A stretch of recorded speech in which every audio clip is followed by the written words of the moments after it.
Keep not thou silence, O God. Hold not thy peace, and be not still, O God. For lo, thine enemies make a tumult, and they that hate thee have lifted up the head. They have taken crafty counsel against thy people, and consulted against thy hidden ones. They have said, Come, and let us cut them off from being a nation, that the name of Israel may be no more in remembrance. For they have consulted together with one consent. They are confederate against thee. The tabernacles of Edom, and the Ishmaelites, of Moab, and the Hagarenes, Gebal, and Ammon, and Amalek, the Philistines with the inhabitants of Tyre, Asser also has joined with them. They've holpen the children of Lot. Selah.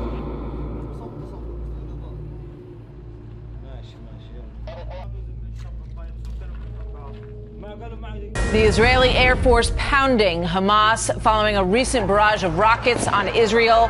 At least 9 militants, including 2 from another group, confirmed killed. Now Hamas is vowing revenge against Israel. Look at these scenes of chaos in the streets. John Huddy is live on the Israeli border with Gaza. So, John, how many attacks now have you seen there in the past 24 hours?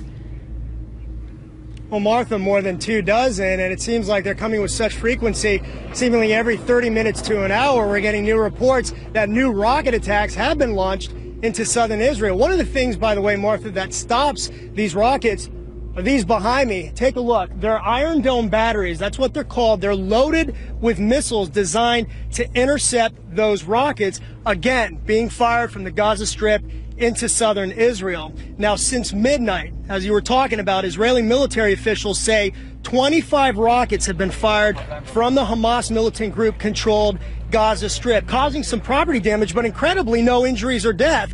And that's really been the case since even before June 12th, when Israel started what's called Operation Brother's Keeper in response to the disappearance of those 3 Israeli teens who we now know their bodies were found. Now, since then, more than 200 rockets, Martha, have been fired into southern Israel, according to military officials here. Yeah. So, John, you're showing us some of the defense that they have in place there. How else are they responding to these attacks in Israel? Well, again, they use these, as you say, and they basically hit their marks for the majority of the time. But as we see, many get through, and in response, the Israeli Air Force conducts airstrikes into the Gaza Strip, and we saw that overnight. Take a look.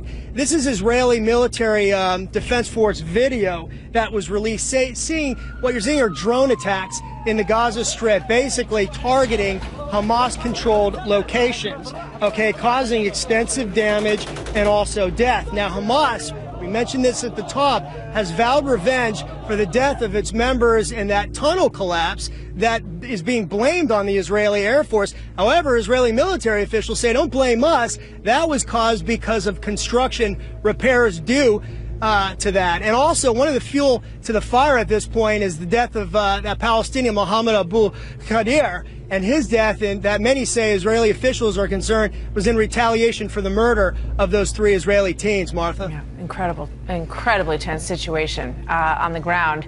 And with the death of that teen in retaliation for the 3 others, it doesn't look like it's calming down anytime soon. John, thank you very much. And now we see these rocket attacks from Hamas in Gaza, Israeli airstrikes into Gaza. The more one side attacks, the other side is inclined to hit back. How concerned are you that this escalation of rockets and airstrikes will escalate into another all-out war, if you will?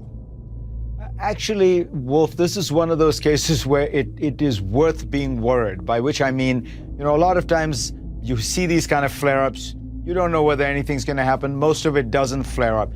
In this case, what's happening is on both sides, there is an internal compulsion, an internal dynamic, which is pushing them toward a confrontation that maybe they don't rationally want. By that I mean, if you look at Bibi Netanyahu, he has already lost his foreign minister and the support of a right-wing party. There's pressure for him to act from the right.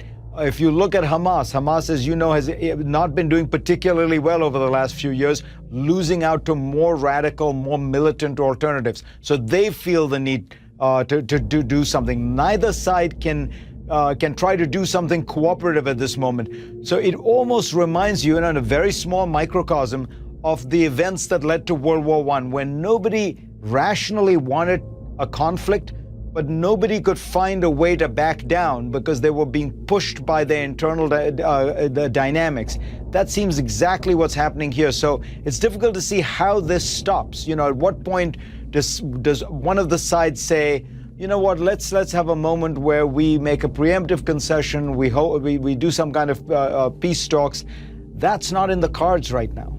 The U.S., as you know, doesn't deal with Hamas. The State Department regards Hamas as a terrorist organization. Last time there was a war, if you will, between the Israelis and Hamas in Gaza, the Egyptians brokered a ceasefire. Who could do that now? Well, it's more difficult now because General Sisi, the new Egyptian government, has very poor relations with Hamas. They have actually cut them off in various ways. So it's tough to imagine, you know, that dynamic playing itself out well. The United States has, of course, no contact with them.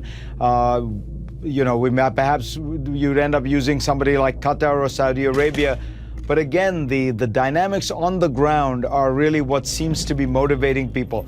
Nobody really wants this confrontation, but nobody knows how you have to show that you're tough and you have to show that you're responding, and that's the dynamic we're in right now. I don't think an outside mediator is going to help.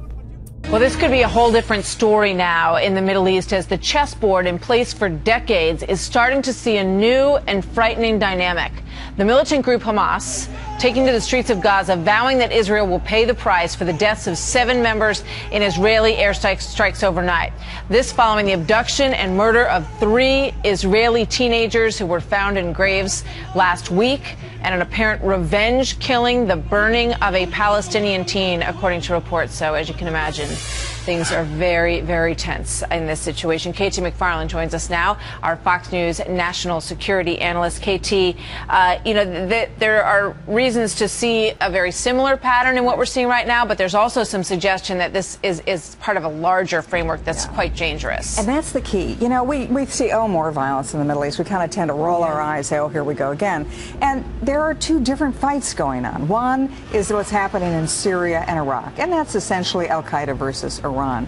The Israeli fight's a different one. That's Israel versus the Palestinians. That's been going on for a long time. It's always at sort of a chronic low boil, and then every now and then it boils over where you have intifadas. We may see the beginning of that now. This may escalate into more Israeli-Palestinian violence. The concern I've got is if those 2 groups get together, if those 2 fights join.